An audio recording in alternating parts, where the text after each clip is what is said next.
as of this recording, Shazam has crossed 320 million worldwide after a few weeks in theaters, and it has crossed the century mark, 100 million domestically.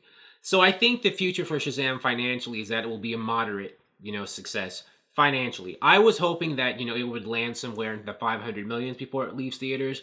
But with Avengers Endgame about to hit, this coming weekend, I don't think Shazam has a chance of getting past, the $400 million range. I think it'll squeak in there because it's already, it's got about 80 million to get there, maybe even more than that. I mean, less than that.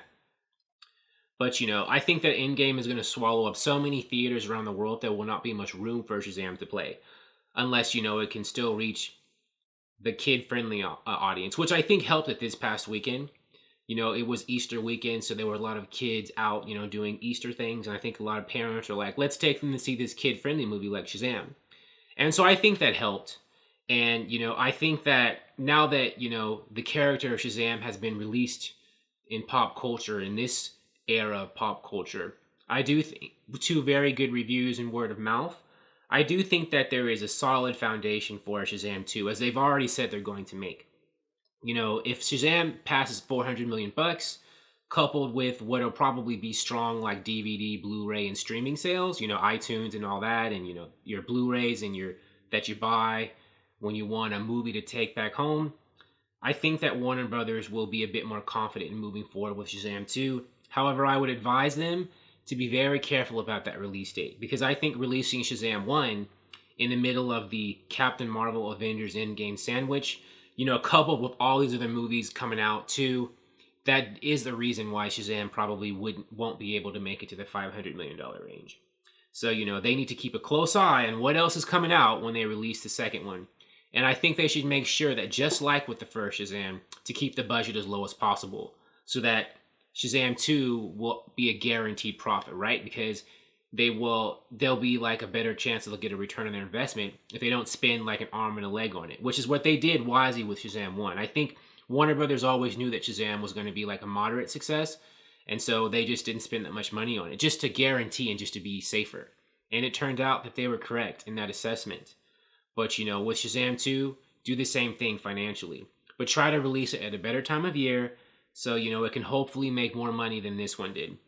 I do think that if Shazam makes it to the 400 millions, that'll be considered a win. Maybe even 375. I don't know. But I think it can get to 400 million if it's already at 322. I mean, because it'll still be playing with when Avengers Endgame comes out. It'll just be a huge stop in the momentum. But I think it can squeak out past the $400 million range, which will make it look, much better.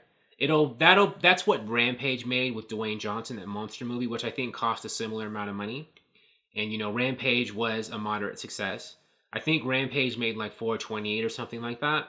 And there's other movies on that level too, and Shazam could play like that. We'll see how much damage Avengers Endgame does. But I think that Shazam can leg it out and, fight past the $400 million range. I think that's possible. So, and, I think with Shazam, DC has maybe achieved another important victory, which isn't being paid attention to as much as the financial, reality for Shazam. And that could be maybe, that's a critical win and perhaps a rehabilitation of the DC movie brand.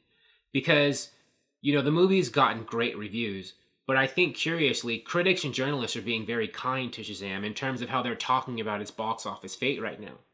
Like in 2016 or 2017, if a DC movie had come out and made only $400 million, you would see all these writers and bloggers and YouTubers saying, DCU is dead, reboot it, but you don't see that many of them saying stuff like that about Shazam.